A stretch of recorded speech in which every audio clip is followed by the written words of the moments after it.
Congratulations, you're under contract. Thank you very much. So the listing agent for this house told me there were 50 showings, 9 offers, and we got our contract accepted. Nice job. Thank Let's you. talk about how you got here. Yeah, so I'm going to start with that beginning. Like when Kendall and I work with you as a client, what do? Very beginning. Well, we need to plan, right? We have to have a plan in place. So we're going to meet with your lender with you if you want us there. We would love to be there so that we can understand what's your maximum cash available for this transaction. Not how much cash do you have, how much do you want to use of your cash for this transaction. So we have to know that, we have to know your loan. And once we do those two things, we kind of have the financial side of your world planned out.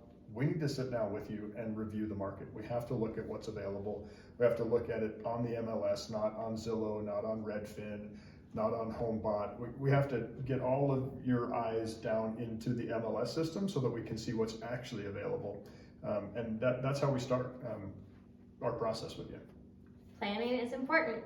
Then we get to go shopping. We are looking at everything that gets listed to see what fits your needs best. Those listings are going to show up Wednesday, Thursday, Friday. You're going to be able to see them Saturday, Sunday through the weekend. The agent is going to tell us they are reviewing all offers at the end of that period, and then we send it in, they'll select an offer the next day. Yeah, so it's really wash, rinse, repeat every week. This kind of cycle goes on and on and on every week. So you as a buyer, if you're thinking, oh, I'm going to go look at houses on Wednesday afternoon, they're probably not the best time, right? Because they're going to get listed Thursday and Friday. So we've got to be ready to go out shopping then, not on your schedule. You have to kind of change your schedule to match the market now. It's a little more difficult. Right. So let's see. Once we're there, once you decide you like this house, you want to make an offer on it. Our first step is to call the seller's agent. We find out, what is the seller looking for? Do they want an all cash offer? Do they want to stay in the house for 30 days after going under contract? What do they need to make that sale work best for them? And how can we write the best offer so that they want to choose your offer over someone else's? Yeah, so that seller's agent becomes super important. And then the seller is still there, right? The seller has all kinds of needs and wants. Some sellers will say, hey, I want to leave the couch in the basement, or I need 60 days to move out, or whatever. And so we're dealing with, how does the seller's agent communicate? And that's going to be different than what you want. And then we're dealing with, how does the seller communicate? And that's going to be different than you want. And so as the buyer, you're kind of rolling with the seller's agent, you're rolling with the seller, and you're rolling with the process. You end up kind of filling in the gaps. And it's not because the seller's unreasonable, and it's not because the seller's agent's unreasonable. It's because they're dealing with, like here, 50 showings and 9 offers in 2 days.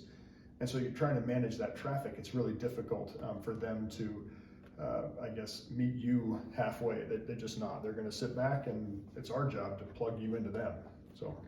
And then how do we keep you protected in your needs while still meeting all of the seller's needs? Right, so the inspection, are we going to waive it? So we're standing in a house built in, I think, 1890. We're looking at broken plaster. I can see what I think is asbestos on the furnace. I've got a sewer line that's cast iron in the middle with a crack in it. Are we going to waive the inspection on everything, or on some things? Where's your risk tolerance? The more risk you assume, the more likely you are to get under contract. And then you end up in a house with a lot of risk associated with it, or your earnest money gets lost because you decide at the end of the day, I don't want this house, it's too much. And so we have to have all those conversations way in advance of standing here in the house. Let's see here. Appraisal. Yeah. So this house was on the market for $335. It obviously went under contract for way above $335. All of that cash that was above asking price is cash, like it's in addition to the loan. So you've got a loan, your down payment, and then appraisal gap guarantee, which is cash above. So if you want to see our next video on specifically the appraisal gap guarantee, check it out on our Facebook. Let's see here. So those are some of the tools we use to get people under contract. Our job, right, is to protect you all through the process and to get you here under contract. The work to get there, it's doable. We do it all day, every day. It's the same, like this house was listed at $335. We're under contract on it. Just had a house at $1.776 million, under contract on it. Process was the same in both, right? What does the seller want? What's the buyer able to do? How do we package that together and get you under contract? And we're successful at it, but it takes a lot of work. Yeah, it does. So yeah, buckle in, we're ready to go.